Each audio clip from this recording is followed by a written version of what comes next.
আজকে আমাদের বাড়ি পাশে বিয়ে হচ্ছে। সকাল থেকে একটা অনুষ্ঠানের মতো লাগছে। রাস্তার পাশে ছোট ছোট রঙিন টুনি বাতিগুলো জ্বলছে টিম টিম করে, লাল, নীল, হলুদ, সবুজ। একদম রূপকথার মতো মনে হচ্ছে। এখন তো সন্ধে হয়ে গেছে, আলোটা আরো সুন্দর লাগছে। সবাই মজা করছে, ঘোরাঘুরি করছে। রাস্তার এক পাশে একটা ফুচকা গাড়ি দাঁড়িয়েছে।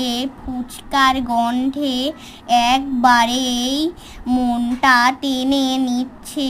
আমি আর থাকতে পারলাম না, ফুচকা নিলাম। আমি দাঁড়িয়ে দাঁড়িয়ে আলো দেখছি। এই ছিল আমার আজকের গল্প। আজকের দিনটা আমি কোনো দিনও ভুলবো না। এই ভালো থাকবে, সুস্থ থাকবে, আর অন্যদেরও ভালো